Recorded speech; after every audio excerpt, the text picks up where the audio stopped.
E aí? Bom, agora que a gente já fez a introdução com porcentagem e o conceito de acréscimo e decréscimo, a gente consegue entrar na tão esperada matemática financeira.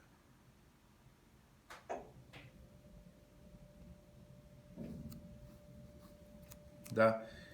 E o que é importante a gente ter conhecimento fundamental na matemática financeira é o conceito de juro. A gente já conversou sobre isso em sala, que o juro é subdividido em dois tipos: o simples e o composto. Tá?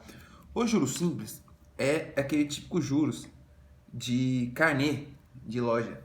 Tá? É quando a taxa já é aplicada em função das parcelas. Tá? O juros composto é aquele famigerado juro sobre juro.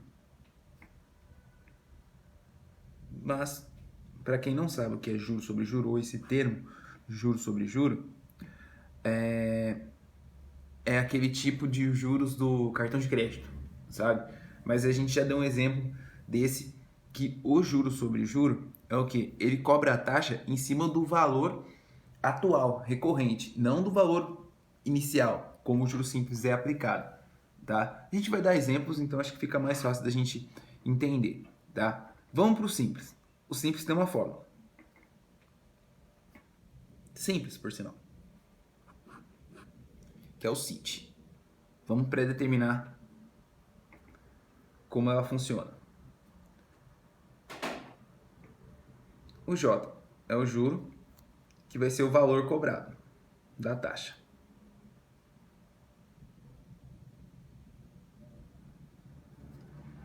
O C é o chamado de capital inicial. O próprio nome já diz, é o valor inicial com que eu vou aplicar a minha taxa, que é o I. Tá? Isso aqui é a porcentagem.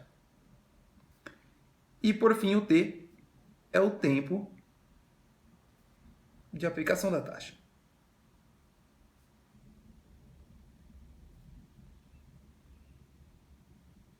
Que pode ser, aí é determinada pelo cara que está cobrando, né? Então pode ser ao dia, ao mês, ao ano, tá? Essas são as siglas e os tempos normalmente que acabam sendo determinados, tá? Agora vamos dar uma situação, tá? Como funciona o juros simples? O juros simples é aquele juro de que, por exemplo, eu vou comprar um carro, não, vamos comprar um videogame, tá?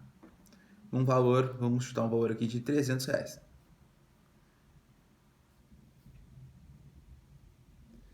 Só que eu não tenho esse valor de imediato, tá?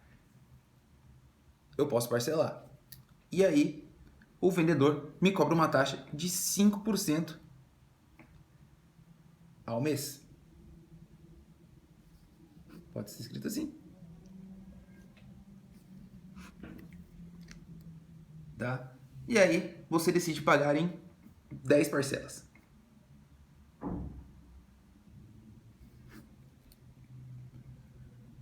Quanto eu vou pagar no fim dessas 10 parcelas? Ou quanto eu vou pagar por mês a cada parcela? Então, essa é a determinação do juros simples, tá?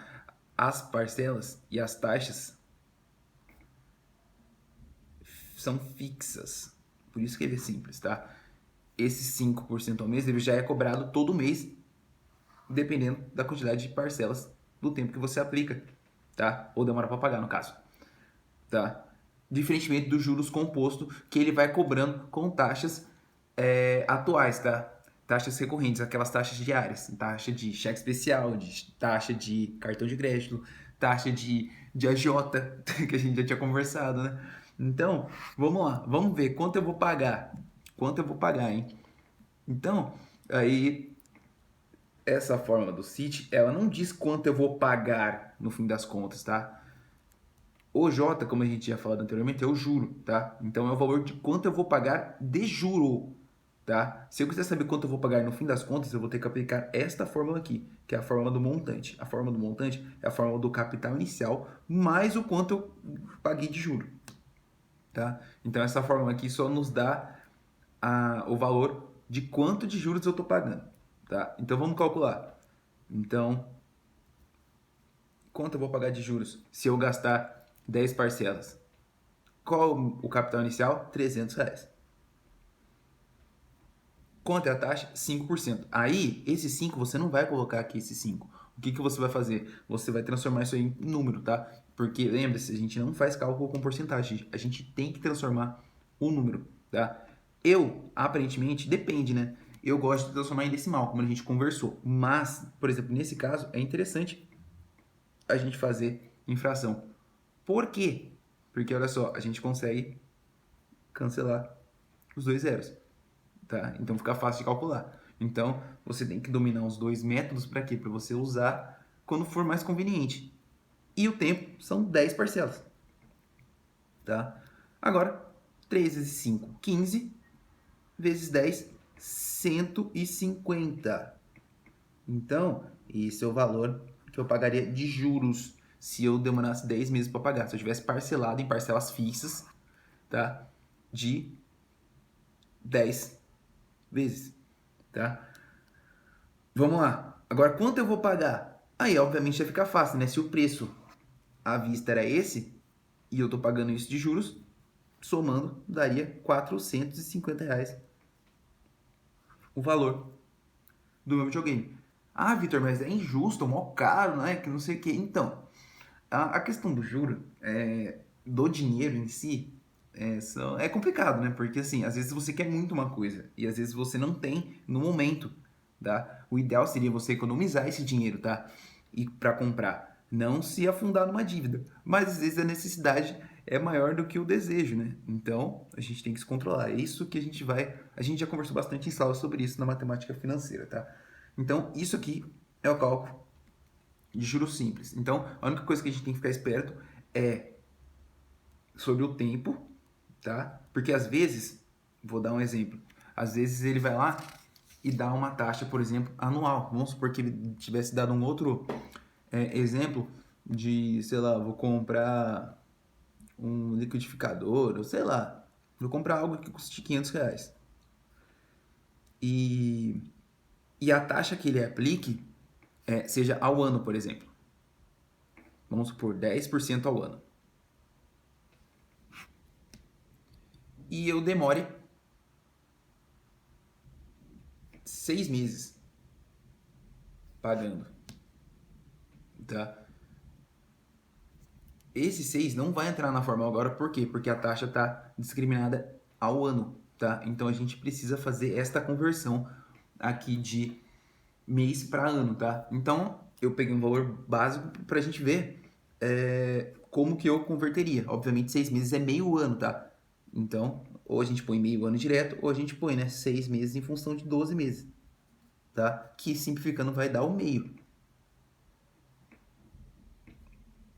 Então temos que tomar cuidado no enunciado, porque ele vai tentar fazer isso com você, ele vai te dar um tempo diferente da taxa. Então você tem que colocar na mesma unidade de medida, senão pode dar ruim. Então cuidado com isso, tá? E obviamente esse mês seria assim meio metade da taxa, né? Seria 5%, mas enfim, isso não vem ao caso. A gente só tem que ficar esperto nessa situação aqui, certo?